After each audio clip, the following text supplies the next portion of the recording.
Okay. Well, welcome everyone to our public forum on Act 421, Children's Medicaid Option. My name is Julie Foster Hagan, and I am the Assistant Secretary with the Office for Citizens with Developmental Disabilities. And I'm joined today by Jen Katzman, who is my co-presenter, and she is the Medicaid Deputy Director. Just a couple of introductions before we get into our presentation.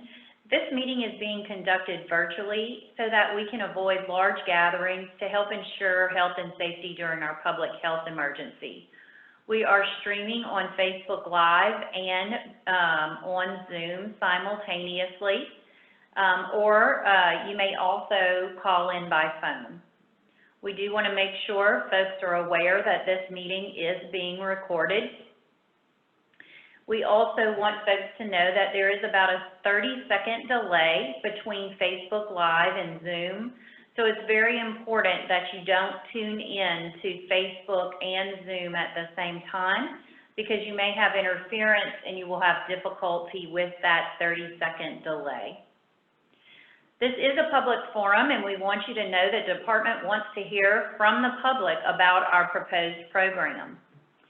We encourage those of you that are listening to use the chat feature and ensure that the comments on Zoom go to all panelists. And the chat on Facebook and Zoom, with any questions or public comments that are entered there, we will read them in at the conclusion of our presentation. And by entering in chat, we can make sure that we have the most accurate representation of our comments and questions. At the end of our prepared presentation, we will open the floor for public comment for those who are unable to enter comment into the chat feature. And all information entered into the chat or given verbally will be included as a part of our official record. And we will include that information with our CMS application, the questions, the comments, and the department's response. If we receive questions via chat or verbally pertaining to the need for clarification of information during the forum, we will respond to those at the end of this session. Other questions will be considered, and then updated information will be provided in a frequently asked questions document that is added to the website. For the Act 421, the development of the program and the program, we do have a dedicated website. It will be demonstrated in our presentation, but for reference, that website is ldh.la.gov/Act 421. If you wish to make public comment or ask questions outside of this public forum presentation, you may also do that either through email, which the dedicated email address is 421-CMO@la.gov. That's 421-CMO@la.gov. Or you can go on the web page. There's also a place that you can click to enter public comment or ask questions. All comments that are entered into the chat are said verbally or sent via email or to our website, again, will be included in our CMS application. So with that, we'll move forward with our presentation. To begin with, we want to just give a broad overview of what is Act 421.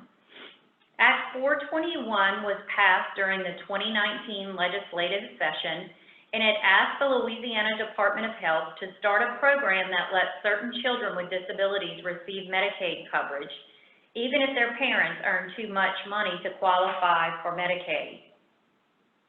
Louisiana's Act 421 program is modeled on what's known as the Federal Tax Equity and Financial Responsibility Act, often shortened to TEFRA acronym.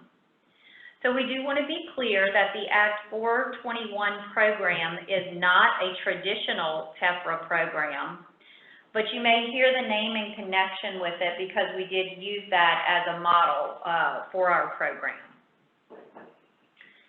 So to give you an idea of who receives coverage under Act 421, these are children who meet all of the following. And again, they must meet all of the following to be able to qualify.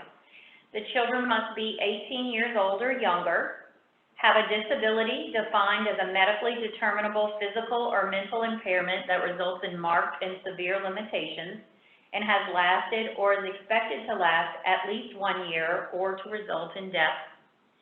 They must meet the level of care given for intermediate care facility for people with intellectual disabilities, a nursing home, or a hospital, and we will talk a lot more about those, that level of care later in the presentation. The children must be able to be cared for safely at home, and they must be able to be cared for at home for less cost than in an institution. So why is the Act 421 Children's Medicaid option needed? The goal of the program is to help children avoid long stays in hospitals, nursing facilities, or intermediate care facilities for individuals with intellectual disabilities. You'll often hear us refer to those as institutional settings, and that's because they're settings with large groups of people that are outside of the family home. And so the goal is to help avoid that. Children with disabilities may have needs not covered by private insurance, but their parents' income is too high to qualify for Medicaid coverage. Normally, the income and assets of a child's parents are looked at when deciding if the child is eligible for Medicaid. Some children with disabilities may not qualify for our home and community-based waiver services or waiver offers because they do not meet the urgency of need requirements, but they still have needs not met under the private insurance plans. So many of our children that have intellectual and developmental disabilities may participate in a screening to determine those urgency of needs. And again, if they don't have urgent or emergent needs that would be met by the waiver, then they would not qualify for that home and community-based waiver, which is traditionally known as our Children's Choice Waiver, or Residential Options Waiver, or New Opportunities Waiver. Act 421, Children's Medicaid Option, allows certain children with disabilities who are not receiving those waivers that I mentioned, and whose parents are over the income limits of the Medicaid program to still be able to get Medicaid coverage. Act 421 enables parents to continue working while closing the coverage gap between private insurance and Medicaid. So there are two assessments that are required by Act 421. One is a level of care assessment, and the second is the cost of care assessment. So currently, LDH assesses for the intermediate care facility level of care for children with developmental disabilities seeking a home and community-based waiver. And that process, that assessment process that we use now is known as the 90L assessment and format. And so we will continue to utilize that 90L for determination of if children meet the intermediate care facility level of care. There will be an separate assessment tool that will be utilized to make an assessment and determination of whether a child meets hospital and nursing home level of care. And that will evaluate medical interventions as well as functional limitations for the child. This assessment will be performed by a registered nurse using medical records and interviews with relevant people. And that will be accomplished at each of our local governing entities or human services districts and authorities. The second type of assessment is the cost of care assessment, and services must cost less in the home than they would in an institution for the child to qualify. So that will need to be determined as well. In relation to the timeline for implementation of our Act 421 Children's Medicaid option, we are currently in what's known as the public comment period. the state public notice and public comment period. And that is scheduled to occur. It began on July 10th and it will end on August 10th. So when we're asking for public comment at our email address or via our web portal, those comments must be received by August 10th. We will then, as we noted, collect all of those comments and develop a response or consider if other edits need to be made. And our goal is for September 1st to submit the 1115 demonstration application to our Federal Centers for Medicare and Medicaid Services, also known as CMS. And again, we will incorporate all public comments. Our goal then for September 16th, CMS must notify us whether our application is complete and can proceed. CMS, once they do that, and again, so this is not an approval of our application from CMS, but this is just the acknowledgement that we have submitted the application in a complete manner so that we can continue to move forward with the review and approval process. CMS then posts our draft submission of the 1115 demonstration on the CMS website for a second 30-day public notice period. Between September and December of 2020, the department will continue preparations for program launch. And this means finalizing our procedures and training and operation. And we will continue to engage our stakeholders in the process development of those items. Our current requested date, program start date, is January 1st, 2021. We do want to be clear that this is the date that we've requested in our application. However, the date is at CMS discretion and it's dependent on CMS review and approval of the application. So the only way we will be able to, roll the program out or implement the program January 1 is if we do have that final CMS approval to do so. So with that, I'll turn it over to Jen Katzman. Hi everyone, this is Jen and I'm going to go into some of our 1115 demonstration features and also explain what an 1115 demonstration is. So, what is a Section 1115 demonstration? Section 1115 of the Social Security Act gives CMS the authority to approve experimental, pilot, or demonstration projects that will assist states in promoting the objectives of the Medicaid program and better serve the people of that state. An 1115 demonstration provides states with the flexibility to design programs and implement policy approaches that are shaped to the state's needs. Some of the features of an 1115 demonstration are that it lasts 5 years and it allows you to evaluate your program on an ongoing basis, making changes through an amendment process. Any amendments will be subject to the same strict public notice and discussion process as the original application as we're doing today. So any input that you have in our changes to the program will also be included through that public comment process if it occurs later on. At the end of the 5-year period, LDH will be able to assess the program and determine whether a renewal option or expanding the scope of that option is in our best interest going forward. The 1115 demonstration also gives the state flexibility on enrollment. Enrollment opportunities are limited to the number of individuals who can be served, given the amount appropriated for the program by the Louisiana legislature for the Act 421 Children's Medicaid option. This allows LDH to cap the cost and ensure program stability and resources for other existing optional programs in Medicaid that could otherwise be at risk for funding if the program costs overrun in the Act 421 Children's Medicaid option without this limitation. The current appropriation for the fiscal year 2021 budget is $13.6 million for 6 months, and that's because the state fiscal year runs from July 1st, 2020 through June 30th, 2021. And since we've requested a January 1, 2021 start date, the program will be active for 6 months of that state fiscal year, and so it's $13.6 million for half a year funding. If you annualize that for a full year of funding, it would equate to $27.2 million. And we will have to go before the legislature to request that annualization from 6 months to 1 year next year.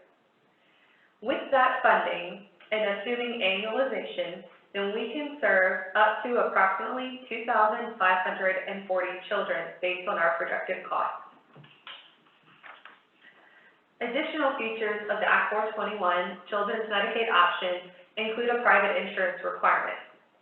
Families will be required to keep existing health coverage for the enrolled child. Hardship exceptions will be applicable for families experiencing unemployment, loss of insurance due to change in employment, or when the cost of insurance exceeds 5% of the household income. So that would include cost of insurance such as premiums, co-pays, deductibles. We would calculate that to determine the out-of-pocket costs for the family and determine if a hardship exception applies to the private insurance requirement. A 6-month look-back period will be applied for the pre-existing health insurance coverage before enrollment into the Act 421 Children's Medicaid option. And this is to ensure fairness and equitability for those enrolling in the program, since the private insurance requirement applies to all who have pre-existing health coverage for the child, so that no one can drop coverage in anticipation of being enrolled, and compared to families who maintain that coverage. For those who are not meeting a hardship exception at the time, but voluntarily drop their private insurance coverage after they've enrolled in Act 421 Children's Medicaid option, the state will impose a 6-month lockout period for services that will apply until private insurance coverage is resumed for the child. However, the child will not lose their Act 421 Children's Medicaid option enrollment or slot if the private insurance coverage is resumed within that 6-month lockout period, or if the family newly qualifies for a hardship exception. So we want to be clear here, the lockout period applies to services, but they don't lose their slot or their place in the enrollment of the program as long as they can resume their private insurance coverage or get a hardship exception. And again, that's for equitability and fairness across all of our participants. Families will be able to apply for the Louisiana Health Insurance Premium Payment Program, which pays premiums and Medicaid costs not otherwise covered by commercial or private insurance for eligible Medicaid recipients. Families are eligible for LAHIP when the overall cost of the enrollee's private insurance premiums, their co-pays and deductibles, and cost of services not covered by private insurance is less than Medicaid would pay if the enrollee did not have private insurance. So essentially, it's a cost-effectiveness calculation. If the cost that Medicaid would pay are higher than the cost of paying your private insurance premiums and out-of-pocket costs, then we can enroll you in our LAHIP program for premium assistance. Another feature of our 1115 demonstration for the Children's Medicaid option will be a service delivery system through managed care. Act 421 directs LDH to implement in the most cost-effective manner possible, whether fee-for-service or managed care. So what is fee-for-service and what is managed care? If you look at the bottom of the slide, you'll see a table that gives a very high-level descriptive overview of the two Medicaid programs. Fee-for-service is one in which your providers, such as your doctors, your therapists, your speech therapists, your hospitals, they're all paid directly by the state Medicaid program in what is actually a fee for each service provided. So essentially, if you go to see your doctor for a visit, the doctor bills Medicaid and is paid for that visit based on pre-existing coverage. Sometimes we call this program legacy Medicaid instead of fee-for-service, so you might have heard that terminology as well. The program is administered directly by LDH and our contracted fiscal intermediary, DXC. On the other hand, managed care is a program in which the state Medicaid program enters into contractual relationships with private insurance companies and pays them a flat per member per month fee, or PMPM, which is just like a premium, which the state pays on the member's behalf for the managed care company to manage their services on the state's behalf. The insurance company pays providers on behalf of state Medicaid, and we currently have 5 insurance plans to choose from under this model. So it's just essentially like private insurance, where the state pays the premiums on behalf of the members to these insurance companies to manage their care. We did compare projected costs in our fee-for-service or legacy programs versus managed care, and consulted with our actuaries to determine what would be more cost-effective per the legislative mandate. In that review and analysis, it was determined that managed care would be more cost-effective, and so the state must implement under that program. All enrollees will be required to use one of LDH's managed care providers for services, and as I indicated, there are 5 health plans to choose from, which we'll go over later in the presentation. Use of managed care will help Medicaid control the costs and serve as many children as possible within the budget, since it has more budget predictability and stability, since it's a flat per member per month fee, and we don't have unforeseen costs driving unknown budgetary shortfall. Another feature of the demonstration for Act 421 Children's Medicaid Option is prioritization. LDH anticipates that more children may request services than the state can pay for. The prioritization plan was developed with our stakeholders, and it allows children with the most need receive services as soon as possible. Eligibility for prioritization includes when a child has been in an ICF, nursing facility, or hospital for 30 of the last 90 days at the time of their request for prioritization, and their in-facility days do not have to be consecutive for this pathway. The second pathway to prioritization includes if the child has had 3 or more separate occasions in the last 90 days where they've been admitted to an institution and remained in the facility for at least 24 hours at each admission. Children who get prioritization must still prove they are eligible for the program, but this is a process wherein they might be expedited to an available enrollment slot. After our initial registration period for the program, once we get that CMS approval and can go live, individuals who registered may apply for prioritization. Through our registration process, we'll have the ability to do that. If they qualify, they will receive the next available Act 421 Children's Medicaid Option offer. In addition, any person on the registry may apply for prioritization at any time, especially if their needs change later after they've registered. LDH expects that all children registering during the initial registration period who qualify for the prioritization criteria I just outlined will likely receive offers. After the initial registration period, prioritization is valid for 6 months from the date that the prioritization was approved, and while waiting for the offer.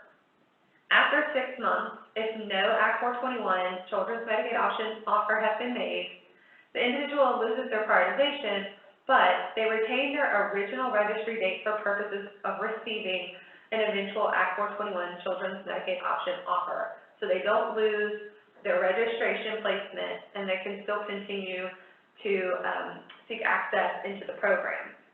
They can also reapply for prioritization at any time. So if their 6-month window ended, they can apply for prioritization again at that point and qualify for another 6 months. Now, I know I just went over quite a bit of information that probably sounded confusing, so we tried to map it out for everyone to try to simplify it a little bit on how prioritization works. So you'll see on your screen kind of a decision tree or process flow, including the start where your prioritization application is submitted with your registration.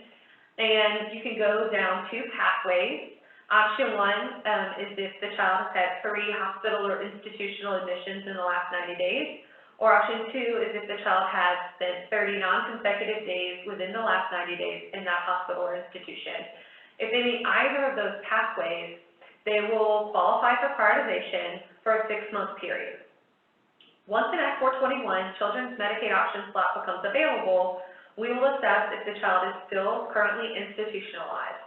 If they are, they will go straight to the Medicaid eligibility determination, which we'll go over later in the presentation, to determine if they qualify for Medicaid under this program.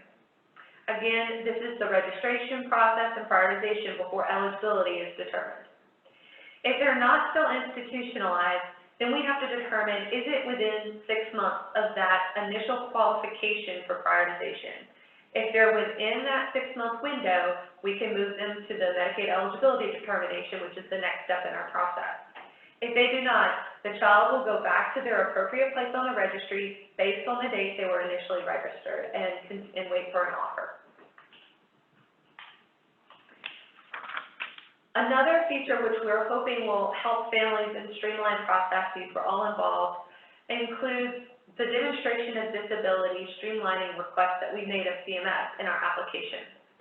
LDH has asked CMS to streamline our current process for proving disability under federal Medicaid requirements for our Act 21 Children's Medicaid Option participants.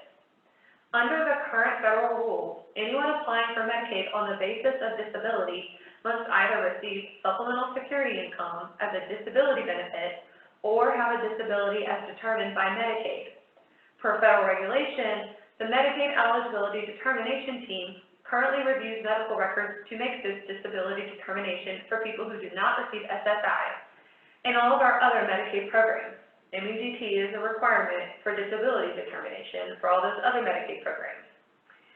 So what we have requested of CMS is a way to streamline this so that all children qualifying for Act 421 Children's Medicaid Option who will not be eligible for supplemental security income because of their family income, they will undergo a level of care assessment. And we believe that these level of care assessments are so comprehensive for the Act 421 option that we've asked CMS to allow that assessment process to stand in for the typical MUDT review and reduce duplication and administrative burden on families to go through a disability determination twice.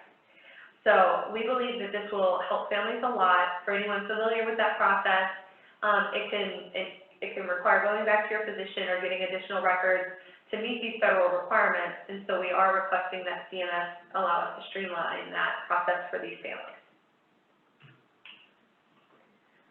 CMS does require that LDH evaluate the 1115 demonstration to determine whether the program meets the goals and furthers the objectives of Medicaid. To that end, LDH proposes 7 theories that we'll be evaluating and working with CMS as we assess the program effectiveness. The first is that the Children's Medicaid Option enrollees will have coverage of these health services, including services that will help prevent institutionalization and are not available or less available under private insurance plans. LDH will evaluate this by measuring the use of Medicaid-covered services not commonly covered by private health insurance to the extent needed by enrollees in our option for Medicaid. Act 421 Children's Medicaid Option enrollees will have better health outcomes because they will be eligible for case management and enhanced care coordination as a special health care needs group in managed care. LDH will evaluate this by measuring the usage of potential inpatient hospital, emergency department, nursing home, and ICF services in later years as compared to usage in year 1. Our third theory we'll be evaluating is that Act 421 Children's Medicaid Option will provide access to care that is more cost-effective than the same care provided in an institutional setting. LDH will evaluate this by comparing managed care per member per month expenditures against the average cost of care in institutional settings. And this is also a requirement of the state law. Enrollment is limited to the number of children who can be served by the amount annually appropriated by the Louisiana legislature, ensuring existing optional programs under Louisiana Medicaid remain fully funded. We'll be testing this theory by assessing the number of participants enrolled in the Children's Medicaid Option and the number of people on the registry and the funding available for those services. We'll also be assessing if the Children's Medicaid Option enrollees will need to maintain pre-existing coverage in private health insurance, which will reduce primary Medicaid coverage costs and provide access to more participants. So we will test this by comparing the cost of services provided with Medicaid acting as secondary payer against the cost of those same services if there had been no other insurer. And just to kind of elaborate on this, as I described earlier with the private insurance requirement, it is something that we are requesting in our application as a cost-saving measure, because when Medicaid is a secondary payer on insurance, we can save those primary insurance costs, and it allows us to serve more children under this option and within our legislative budget appropriation. We'll also be testing that a hardship exception to the insurance requirement will ensure that the requirement does not create that the private insurance requirement does not create a barrier to healthcare access. So we'll evaluate this by tracking the extent to which the hardship exception is applied for and approved, and their access to services. We'll be testing enrollment in Louisiana's Health Insurance Premium Payment Program, otherwise known as LHIP, by eligible families, and that the program will ensure cost burdens associated with maintaining private insurance are minimized as much as possible. LDH will evaluate this by tracking the hypothetical annual cost to participant families associated with maintaining private insurance if they had not been enrolled in LHIP. I'm also going to go over very briefly our rationale for choosing the 1115 demonstration vehicle as our implementation pathway for this program. It allows us extreme flexibility in how we need to implement. It gives us the ability to try solutions that should enhance service delivery. It allows us to assess the population, which is currently somewhat unknown to us because it's a new eligibility group, which means that we're unsure of the size and the needs of that population as we're testing this out for the first time. We do have some preliminary estimates on the population size, but we need to assess how accurate those are as the program is implemented and evolves. We estimated that approximately 2,800 children who are currently on the Office for Citizens with Developmental Disabilities Registry and are not otherwise Medicaid eligible will be eligible for our Act 421 option program. We also did our best to estimate those children who may qualify under the nursing facility and hospital level of care pathway. And we estimated around 1,000 additional children who are not on the OCDD registry, which means they do not have a statement of approval from OCDD, would be eligible for the Act 421 option. These children could be eligible, like I said, through the nursing facility or hospital level of care pathways, but since they're not currently tracked by Medicaid because they have no registration process and are not currently Medicaid eligible, there's still an uncertainty to estimate, and the 1115 demonstration gives us the ability to cap enrollment initially, figure out those initial estimates on enrollment within our legislative appropriation without overspilling into other costs and affecting other programs. So to the extent that that cost containment applies, we can link those enrollment limits to our legislative budget appropriations and not exceed the budget. And that cost overrun, like I said before, will impact those optional programs, such as home and community-based waivers, other adult pharmacy services, and other optional programs in Medicaid. PDHC, I know that comes up in the budget a lot. This ensures protection of those programs are not impacted by Act 421, Children's Medicaid Option budget overruns. Requiring private insurance also ensures Medicaid is a secondary payer, and that we only cover those costs that private insurance will not. And it allows a higher enrollment into the program for the Children's Medicaid Option. The hardship exception to that insurance requirement ensures no one is denied because of an inability to obtain private health insurance for their child. So now I will turn it over to Julie to discuss the option services. All right. So the services that are available under the Act 421 Children's Medicaid Option are our Medicaid state plan services. So most, if not all, children that are enrolled in the program will be eligible for services that are covered through what's known as the Early and Periodic Screening, Diagnostic and Testing Program, or we often refer to it as EPSDT. And EPSDT provides comprehensive and preventive health care services for children under age 21 who are enrolled in Medicaid. So again, our Act 421 program does go to age 18, EPSDT to 21, but the services that they would be eligible for through the age limit for the Act 421 program is age 18. So to give you an idea of what some of the services are that are available through what's known as Medicaid State Plan Services and our EPSDT program, there is coverage for doctor visits, hospital services, pharmacy benefits, some dental services, speech, occupational, and physical therapy, which is also often in private insurance. There is some additional number of visits that could be provided through the Medicaid option for those therapies.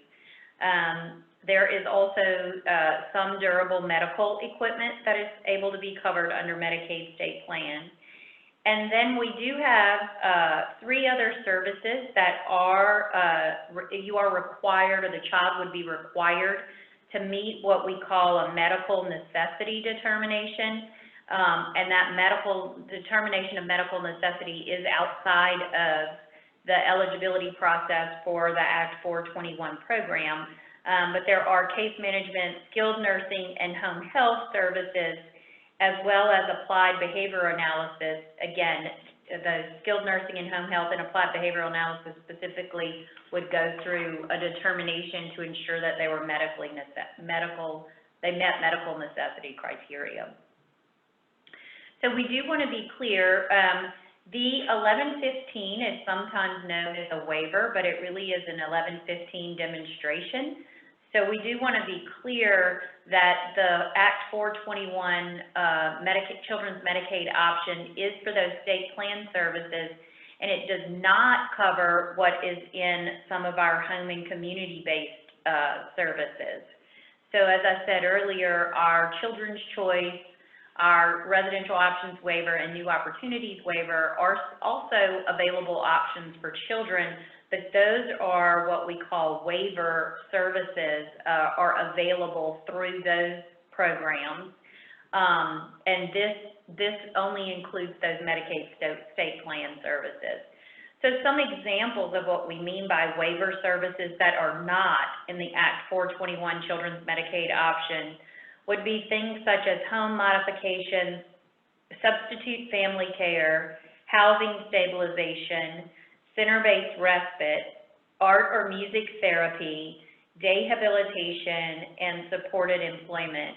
And I do want to be clear as well, currently, a child would receive a home and community-based waiver offer, as I said earlier, if they met urgent or emergent need based on our SUN screening. And if a child is receiving, is in the Act 421 Children's Medicaid option, and their needs change, and they do have a need for waiver services, that would not prohibit them from participating in a SUN screening to determine if we needed to look at waiver eligibility as well.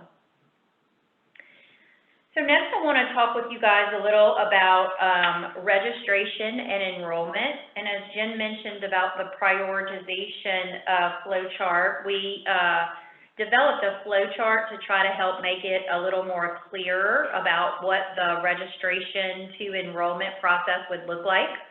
I'm going to go over this flow sheet and then, or the flow chart, and then we will get into some additional detail as well in some of our next slides. So the family of the child, if they believe that they might qualify for the program, there will be a registration, and we will talk a little more about, there will be an initial registration period, and then following that initial registration period, it will be ongoing registration.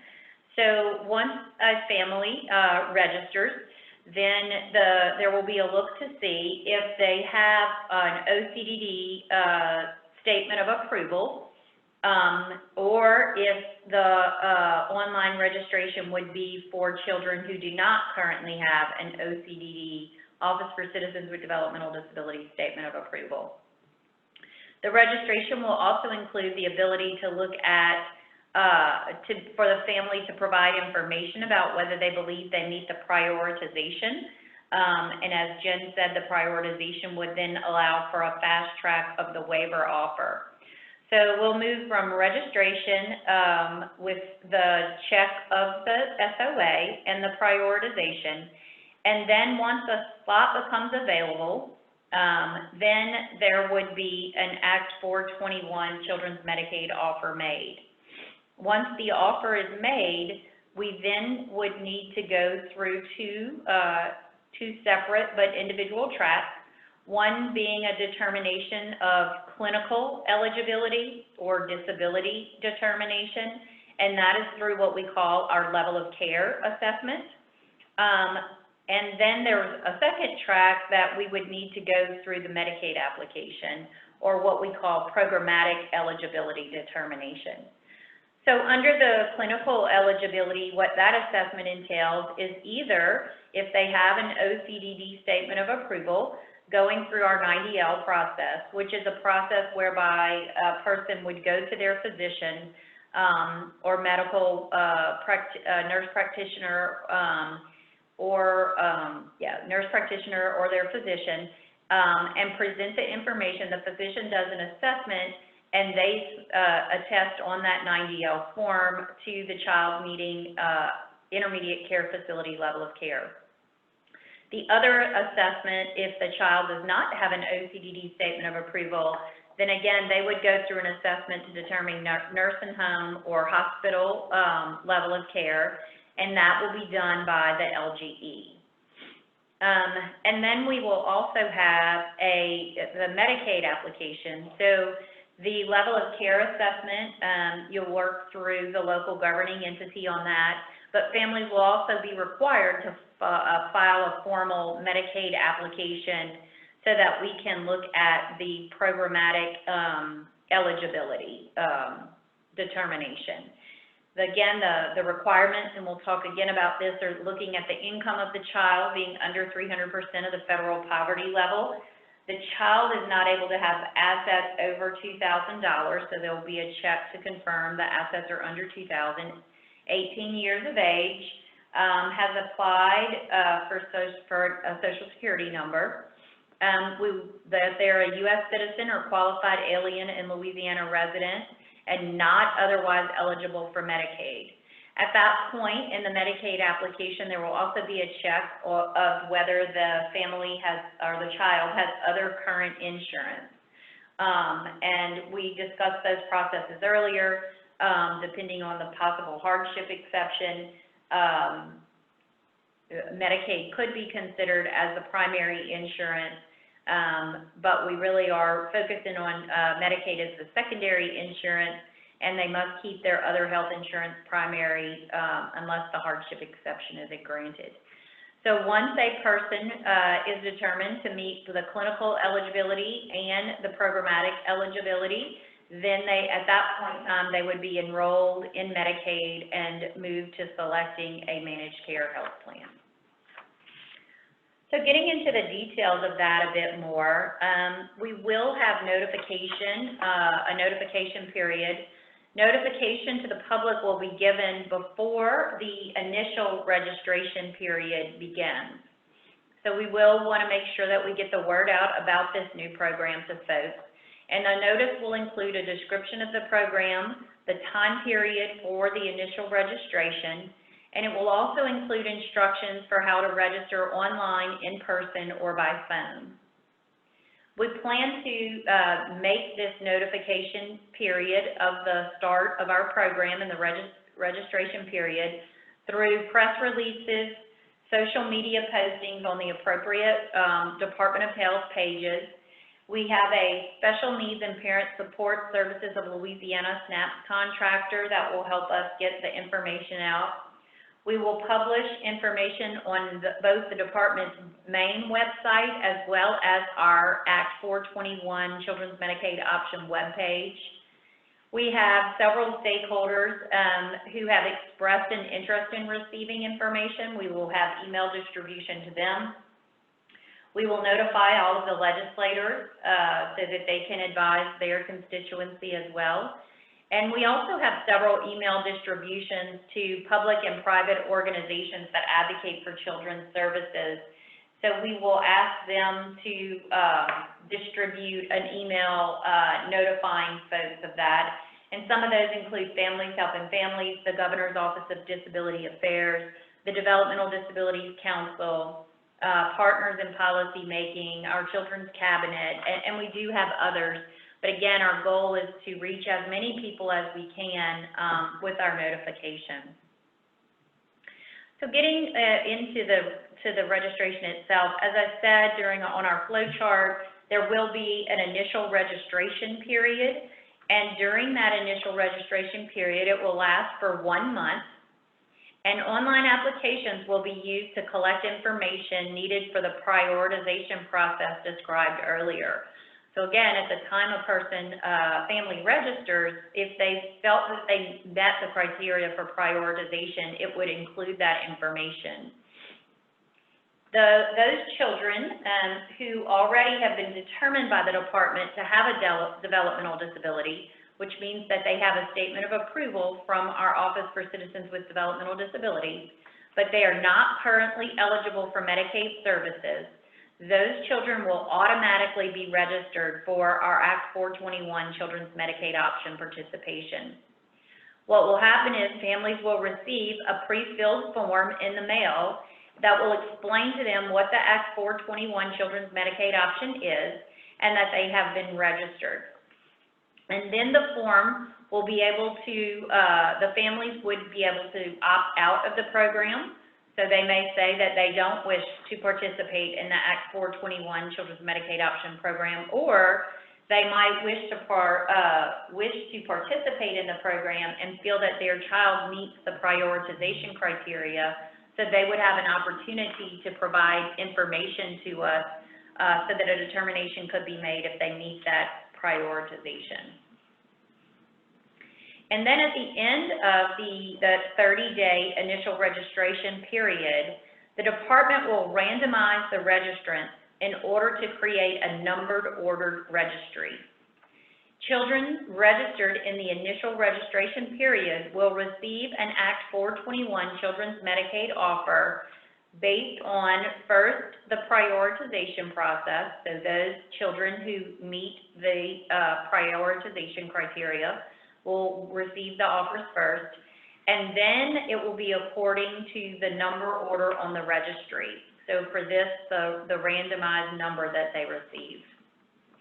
All children who do not receive an Act 421 Children's Medicaid offer that have an initial enrollment will stay on the registry in the number order assigned with the same registry date. In other words, all children who enter the demonstration during the initial registration period will receive the same registry date. And then after our 30-day, 1-month initial registration period, anyone who registers after that period will be part of our ongoing registration. So they will be assigned a registry date and number on a first-come, first-served basis, which means their registry date will be the day that they register for the program. And Act 421 Children's Medicaid offers will be made as they become available. During the ongoing registration, families may also apply for prioritization, and if qualified, the child will receive the next available offer. If more than one child is identified to meet the prioritization criteria at a given time, then offers will be made in the order of the prioritization date. So we talked about there being a Medicaid eligibility determination, and the department will make an Act 421 Children's Medicaid offer to people who register as spaces or slots in the program become available. Once the offer is made, the family must establish both clinical and programmatic eligibility for the Act 421 Children's Medicaid Option enrollment. Those are the two tracks on the flow sheet that we discussed. I do want to make clear again that if a person is determined to meet the criteria for prioritization, it does not grant Medicaid eligibility or eligibility for the 421 program. The prioritization merely advances the child to the first available offer. The child who qualifies for prioritization must still meet the clinical and programmatic eligibility for the program after an offer is made. So the clinical eligibility, again, as mentioned on the flow sheet, indicates that the child has a disability and they meet the level of care in one of the three categories: the intermediate care facility, the nursing home, or the hospital criteria that has been established. As Jen noted, in order to help expedite the process, the department has asked CMS through the 1115 application to allow the level of care assessment to meet the federal requirements for disability as well. And then the second eligibility determination is the programmatic eligibility, and that's on the flow sheet where we talk about meeting the basic Medicaid requirements related to citizenship, residency age, and the income and asset requirements as well. Again, in this program, the parent's income and assets are not considered. However, if a child has assets, those will need to be considered. So to give you an idea of our timeline, we will give notice, the public notification that I described earlier will happen 2 weeks prior to our initial registration period. We will announce the date and we will get the information out again 2 weeks prior. And then our initial registration period will be 30 days. So once we get the notification and it is open, then we'll have 30 days to register for our Act 421 CMO program. And at that point, as I mentioned, the children who have a statement of approval from our office will be automatically placed on the registry, and notification letters, as we mentioned earlier, will be sent. The full Medicaid application and eligibility screening will occur later. So again, during this 30 days, this is simply the registration portion. It is not an assessment portion. And again, all registrants will have the same registration date. So in that initial 30-day period, regardless of if an applicant registers on day 1 or day 30, they will have the same date. Once we shift after that 30-day period to ongoing registration, their registry date will be the actual date that they applied. And then it will take us approximately 1 week to conduct a randomization. As we said, we will take all within those 30 days and randomize a sample so that we can determine the order of the registry. It will take us approximately 30 days to review our prioritization request as well. So during the registration process, people who have requested prioritization will be asked to provide documentation or evidence that they meet the prioritization criteria. And if they qualify, they will receive the first available offer in order of the prioritization date. If they do not qualify, they will keep their originally assigned registry position and date. And again, prioritization does not determine eligibility. It only determines a faster place in line. And then after we determine those who've been prioritized, at that point, we'll begin the eligibility screening and enrollment process. And that amount of time will depend on the applicant availability for those level of care assessments with the local governing entities or our human services districts and authorities, and the ability for the families to provide the required financial documentation for review. And I'll turn it back over to Jen to talk with you guys about benefit delivery. Hello again. So I'm going to go over managed care and how it works within current Medicaid. So Louisiana Medicaid is largely a managed care program now. As you can see from the pie diagram, less than 10% of our current Medicaid enrollees are still in our fee-for-service or legacy Medicaid program, and over 90% of our participants are enrolled with a managed care plan. Our managed care program is called Healthy Louisiana, and our managed care organizations, often called NCOs, are our Healthy Louisiana plans. They offer both full benefits and partial benefits, and you can see the kind of breakdown there of our current enrollees. The Act 421 Children's Medicaid option will be a full benefit program within managed care in Healthy Louisiana. So what is Healthy Louisiana? It's the way that most of our Medicaid enrollees access healthcare services, and the overriding goal is to encourage enrollees to take an active role in owning their own health and the healthcare of their families. In Healthy Louisiana, Medicaid enrollees select a managed care organization or a health plan, and the MCOs differ from one another in several ways, including their provider networks, referral policies, care management programs, and extra services and incentives offered, or what we call value-added services. Each plan is accountable to the Department of Health, and plans must follow detailed grievance and appeals requirements for their members. Enrollees and providers have the right to appeal, first to the managed care organization or health plan, and then to the state. LDH monitors all complaints, grievances, and appeals to ensure the system is accountable to enrollees and the state.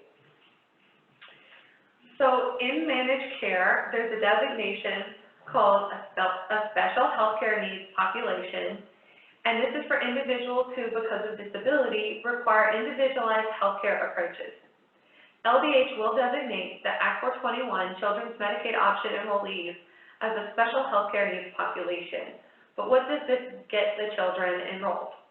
It includes care coordination, continuity of care, care transition, including but not limited to initial screening of needs, individualized treatment and care plans for the eligible participants, ongoing preventative and primary care, coordination of care between primary care providers and specialists, for out-of-network services, hospital or institutional discharge planning, and care transition in the event of provider termination from the network or a switch between the managed care organizations of the recipient.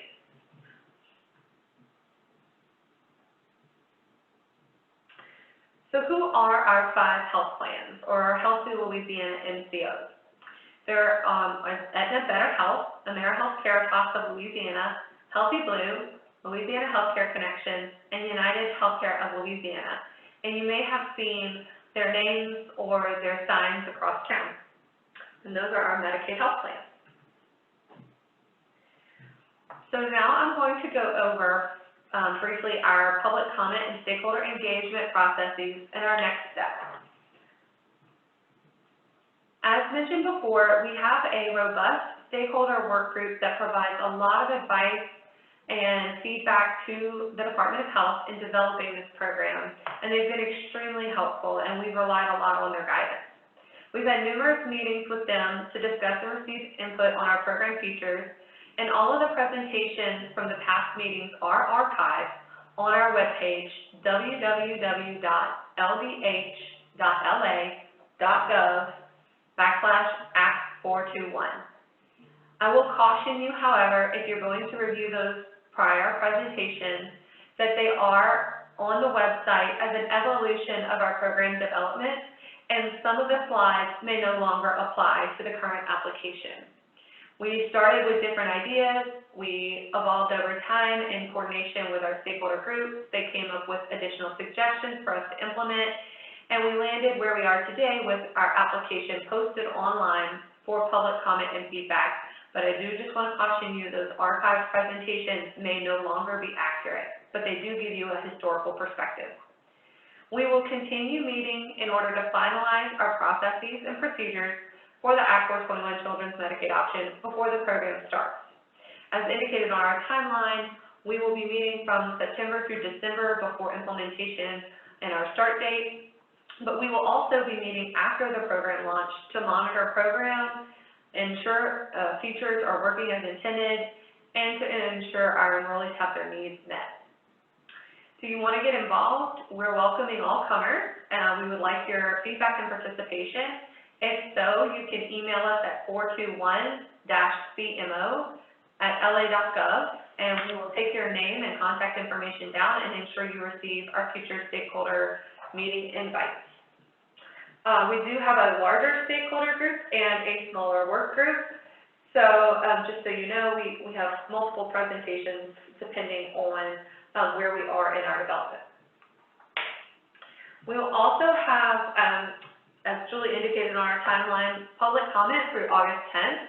So you can view our full 1115 demonstration application online on our webpage. You can also send us comments, as Julie mentioned at the top of the hour, to our email at 421-cmo@la.gov. And you can submit your comment directly through our website. There's a button you can click there to submit comments.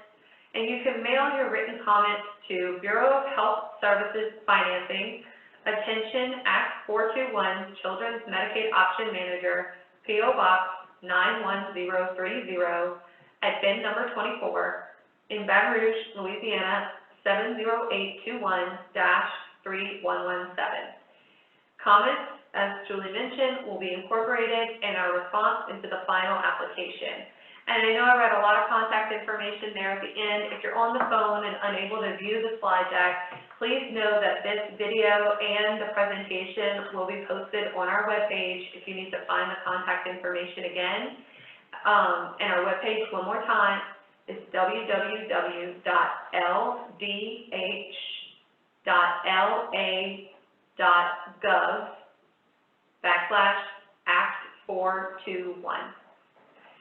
And so that brings us to the end of our presentation, and we're going to go ahead and go to the chat and see if there's any questions that you would like to type in either on the Facebook Live chat or on the Zoom chat. And I'm going to pause. You'll hear some silence, but I do want to give some time to afford people to type in their questions so that we can read those and be responsive today. And after that time, once we give that a few minutes to see if anything crops up, we will open up the phone lines as well to those who could not type in their questions and need to ask them over the phone. But we'll wait to do that just to eliminate any noise feedback as we're trying to go through any typed questions. So I'm going to pause for just about 3 to 5 minutes for silence, and you might hear that. So please don't leave us in case there are some questions that come through the chat. Thank you.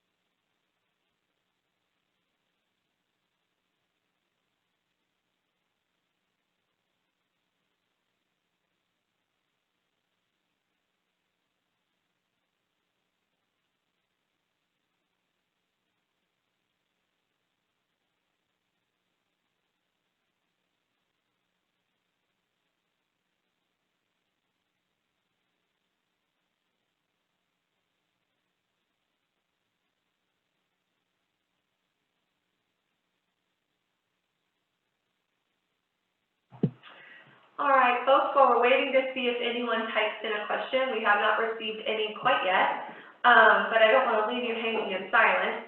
I am going to go ahead and allow you to unmute your phone. So give me just a second and it will,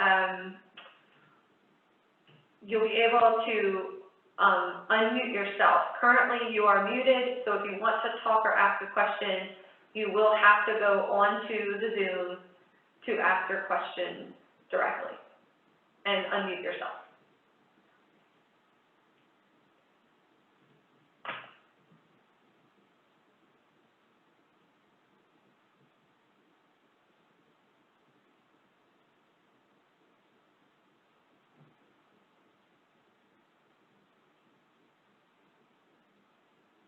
And if you're on Facebook, you can type in question or comment through Facebook as well.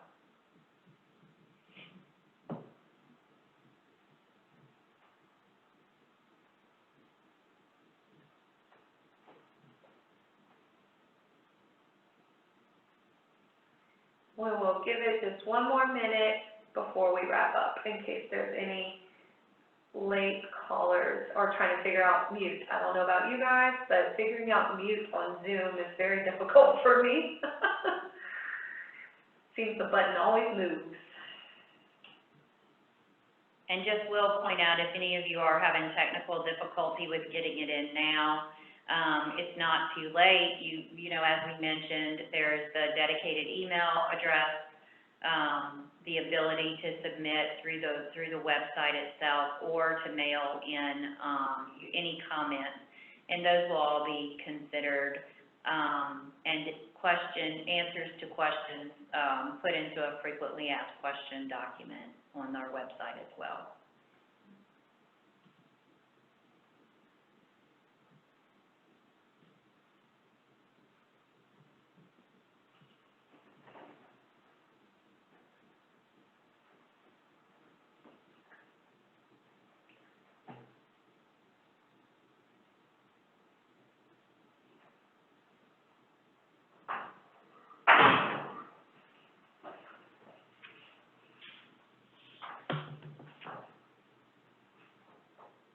Okay, so we do have two chats. The first being, many new families are always coming up. Is the best way for them to pursue coverage through their parish Department of Human Services?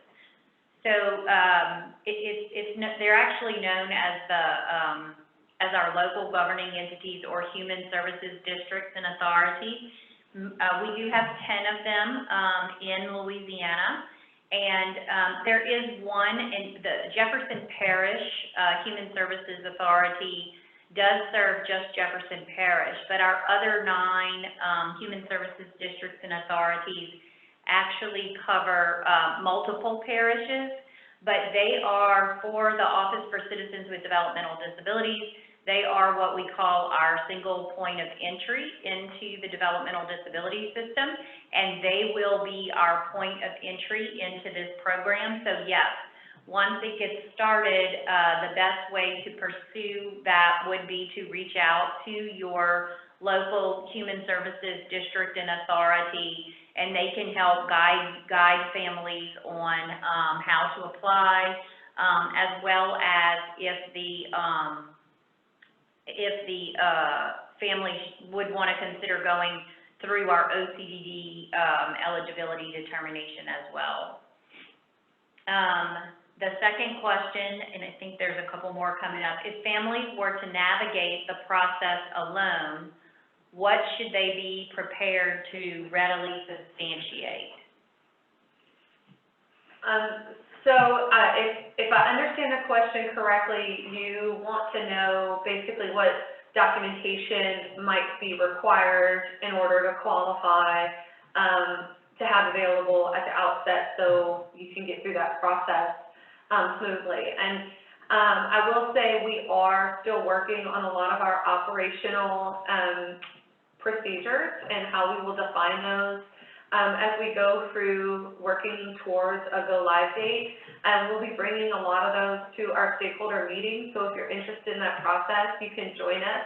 But minimally, when you're applying for Medicaid, there is a Medicaid application that you will have to fill out. It's our standard application. You can do it online, you can do it by paper, and you'll also have to ensure you either are taking one of our level of care pathways through ICF hospital or nursing facility, and that's done through your local governing entity or human service district and authority, as Julie just spoke to.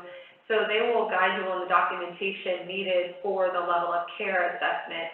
It will, if it's the ICF pathway, it will be that 90L form that's signed by your physician, nurse practitioner, physician assistant. But if it's the hospital or nursing facility level of care pathway for the child, you'll have to go through a level of care assessment performed by a registered nurse at that human service in a district.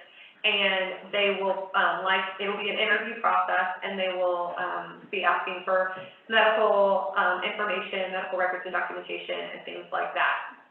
So that's part of the eligibility process. When you fill out your Medicaid application, there are questions about income and assets of the child, and so if the child has none, you'll be able to fill it out as none outside, the family. However, if you are filling it out for the child who does have income or assets independent from the parent, you will have to indicate that and likely provide some documentation of that. We'll nail down exactly what that is and get that out to the public. And another thing that we're working through right now is ensuring that anyone who's applying for this program is not otherwise Medicaid eligible for other programs, because we have a limited number of available services under this program, and so we want to make sure that the people who qualify for this program do not get Medicaid in any other pathway, because it would be the same full coverage services and wouldn't take up a slot under the children's Medicaid option. So in order to do that on your Medicaid application, we will be asking you for the full application to be completed on the family so that we can determine that the Act 421 children's Medicaid option is the only avenue for Medicaid coverage available to the child. So just those are some of the documentation or substantiation requirements for the program. Okay, the next question, if a non-custodial parent is ordered to maintain private health insurance and fails to do so at any given time, would the eligible child be removed from Medicaid under 421 during the 6-month period? So currently the requirement in our application is insurance for the child. So if the non-custodial parent is the one holding that insurance for the child and drops it, our current application does not entertain custodial arrangements. It's just that pre-existing health coverage was available for the child when they enrolled and needs to be maintained for that child. Of course, hardship exceptions do apply, and we can always take that consideration back for additional review through this public comment period to assess.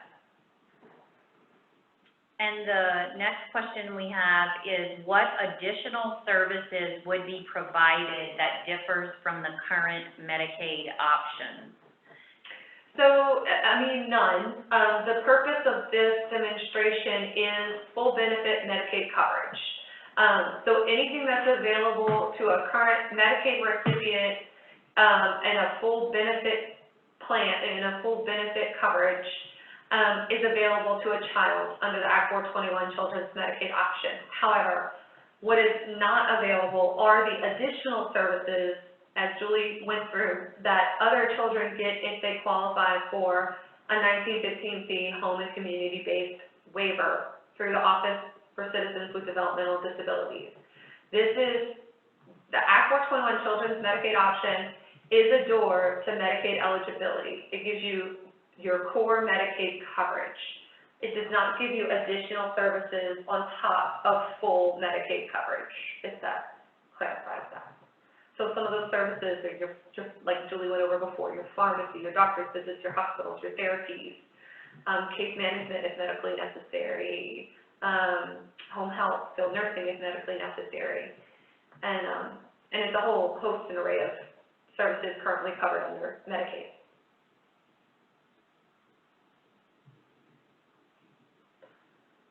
So we'll give it just a second. That was the last question we've received so far, but in case any more crop up.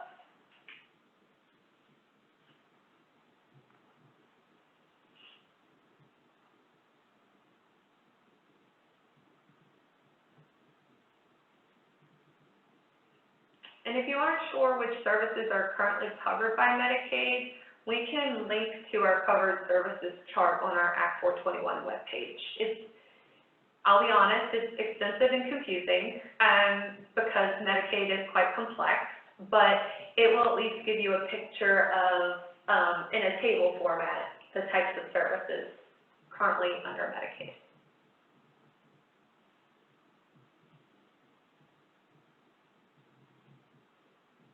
Okay, well, we're not seeing any more questions come through. I haven't heard anyone chime in over the phone.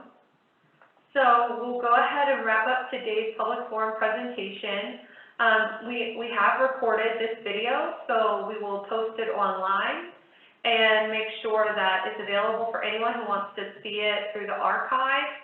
And we thank you so much for your time and attention. One last comment coming through. Want to make sure we grab it before we end.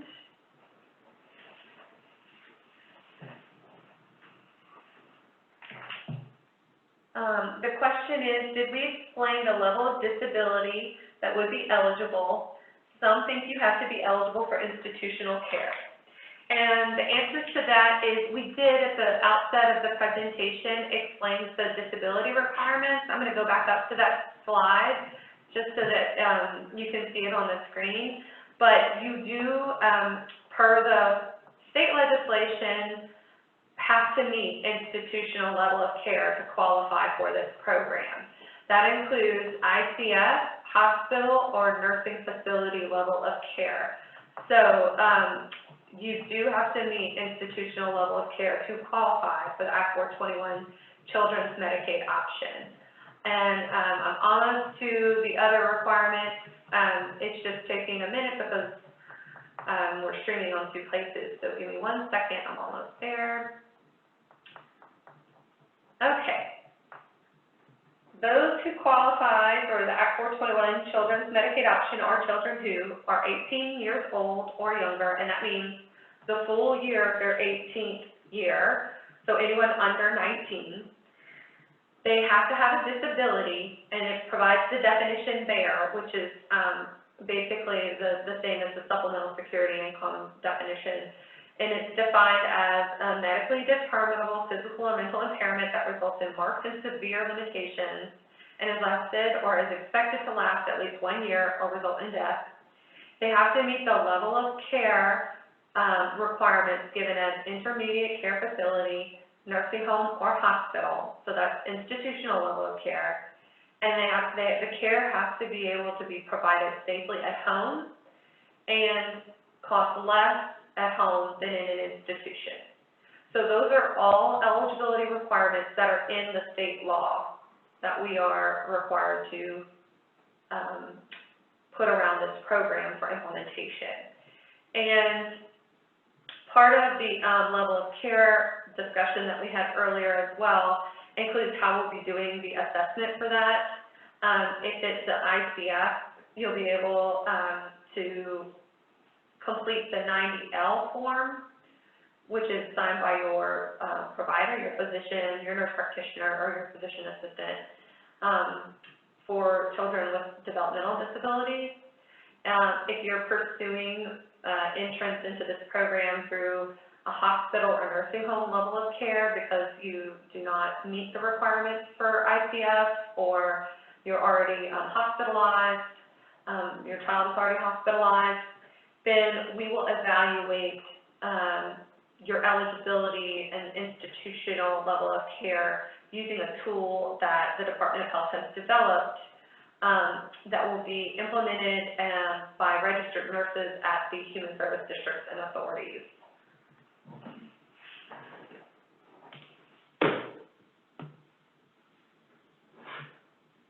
The next question that we have says, can a child that lives at home with moderate intellectual and developmental disabilities be eligible? The answer to that is it depends. They can if they meet the other level of care determinations. So if they have a moderate intellectual and developmental disability, and they have gone through the OCDD statement of approval process and have been determined to be eligible for OCDD services, then, and it may also be helpful, Jen, if we put on the website a copy of the Form 90L, so if there are families who are not familiar with that. The 90L form, again, for those who have an OCDD statement of approval, would then be signed by the doctor. So if your doctor identifies that the child with the statement of approval who has moderate intellectual and developmental disabilities meets that intermediate care facility level of care, they sign that form and that determination, and then that is submitted. If you may have a child who has intellectual and developmental disabilities, but may not meet for some reason, the OCDD criteria. So at that point, they would then need to look at whether they met it because of hospital or nursing facility level of care. And again, just to be clear, because of the question about living at home, they have to meet institutional level of care. That doesn't mean that they have to be in an institution to qualify.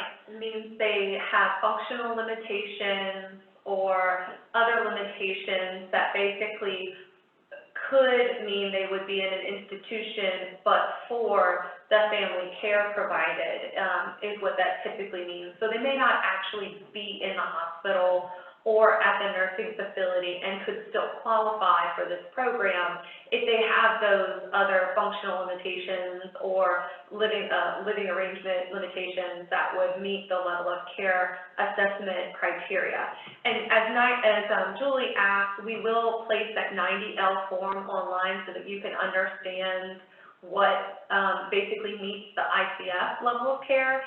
And we're almost done finalizing our level of care assessment tool for nursing facility and hospital. And as soon as that is complete, we'll post that online as well. So you'll be able to see both of those. You'll be able to read the questions you'll get asked, see what kind of answers in advance of that assessment you might want to figure out with your child, with your doctors.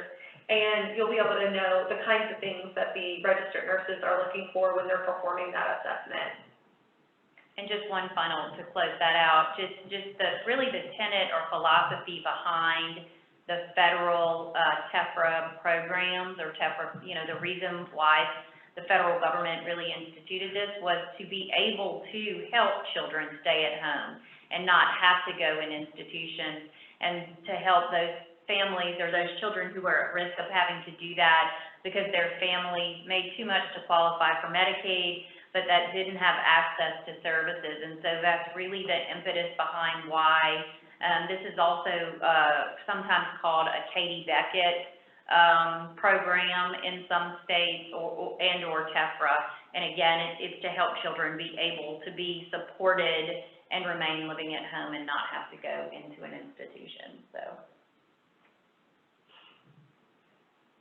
Okay, well, we're not seeing anything else on the chat as of right now. And not seeing anything on Zoom.